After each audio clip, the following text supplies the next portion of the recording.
अध्ययन कोचिंग के इस प्रोग्राम में आप सभी का स्वागत है। आज का हमारा विषय है H10N3 बर्ड फ्लू वायरस। देखिए, चीन में H10N3 बर्ड फ्लू स्ट्रेन जो है यहाँ पे एक मामला पाया गया है और एक मनुष्य इससे संक्रमित हुआ है और यह विश्व का पहला मामला है। तो देखिए, H10N3 बर्ड फ्लू है और बर्ड फ्लू के अंतर्गत इस वायरस का जो पहला मामला है वो चीन के अंतर्गत पाया गया है। H10N3 बर्ड फ्लू है क्या, इसके बारे में जानते हैं। H10N3 एक प्रकार का बर्ड फ्लू है जो पक्षियों में होने वाला फ्लू एवियन फ्लू है। ये पक्षियों में होने वाला फ्लू है। दुनिया भर के जंगली जलीय जीवों में ये बीमारियां आमतौर पर पाई जाती है। देखिए, जो जलीय जीव हैं उन जलीय जीवों में ये बीमारियां जो H10N3 या बर्ड फ्लू की है वो बीमारियां अधिकतर पाई जाती हैं।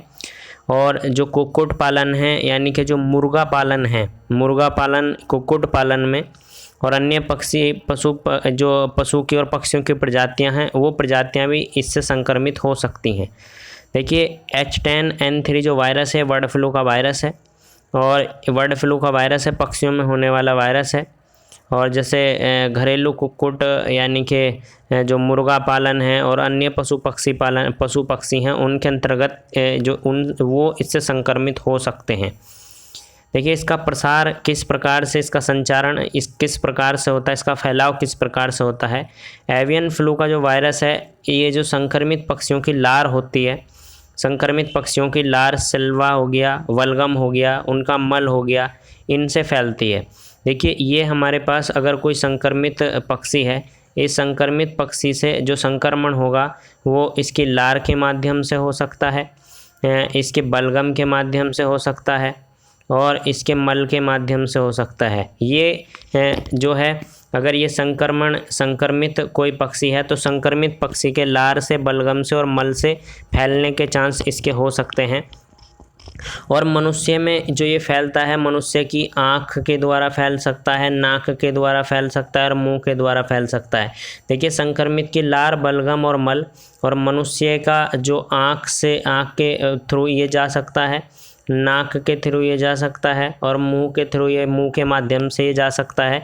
और श्वसन प्रक्रिया यानी कि सांस लेने की प्रक्रिया के माध्यम से व्यक्ति के भीतर पहुंच सकता है और मनुष्य से संक्रमित हो सकता है।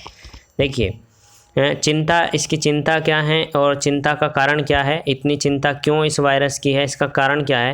देखिए, स्वास्थ्य अधिकारियों के द्वारा जो प्रकोप संबंधित आशंका को नकारते हुए कहा गया है कि जो मामला है ये पोल्ट्री से मनुष्यों में वायरस का एक छिटपुट संचरण था। यानी कि जो पोल्ट्री है, मुर्गा पालन है, उस मुर्गा पालन कुक्कुट पालन से ये एक छोटा सा संचरण था जो मनुष्य में हुआ है। इससे महामारी नहीं फैल सकती, महामारी फैलने का जो जोखिम है इससे बहुत कम होगा।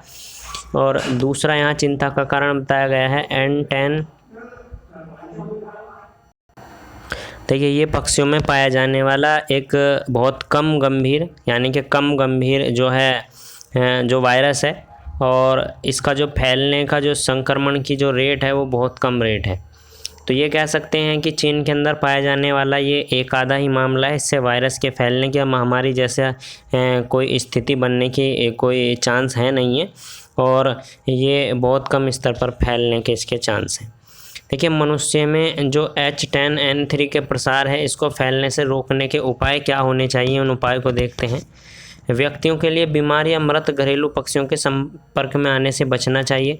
यानी कि अगर कोई मृत या बीमार घरेलू पक्षी है तो उसके संपर्क में आने से बचना चाहिए। जितना हो सके जीवित पक्षियों के सीधे संपर्क से बचना चाहिए। यानी कि पक्षियों से जितना हो सके उनके डायरेक्टली संपर्क से बचना चाहिए। लोगों को इस समय खाने की स्वच्छता पर ध्यान देना चाहिए। यानी कि लोगों को जब अपना खाना भोजन वो ले रहे हैं तो उस भोजन के अंतर्गत जो भी आहार शामिल हो रहे हैं उन आहारों को थोड़ा स्वच्छता के साथ लें। मास्क पहनना जाना चाहिए क्योंकि अभी आपको बताया ये मुंह के माध्यम से, नाक के माध्यम से और आँख के माध्यम से फैल सकता है। आत्म सुरक्षा हेतु जागरूक रहना चाहिए। साथ ही बुखार और श्वसन संबंधित लक्षणों की लगातार निगरानी करते रहना चाहिए।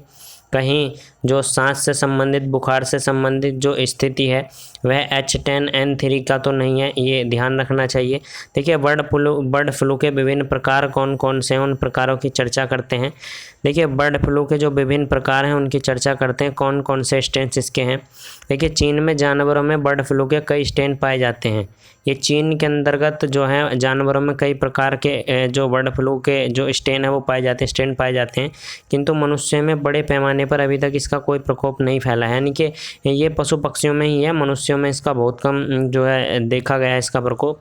देखिए चीन में बर्ड फ्लू के कारण आखिरी जो मानव महामारी आई थी वह 2016-17 के दौरान आई थी, जो H7N9 वायरस के कारण आई थी। 2016-17 में चीन के अंदर बर्ड फ्लू के कारण H7N9 से एक वायरस फैला था, और H5N8 इन्फ्लुएंजा ए वायरस, जिसे बर्ड फ्लू वायरस के रूप में भी जाना जाता है, एक उप प्रकार है H5N8।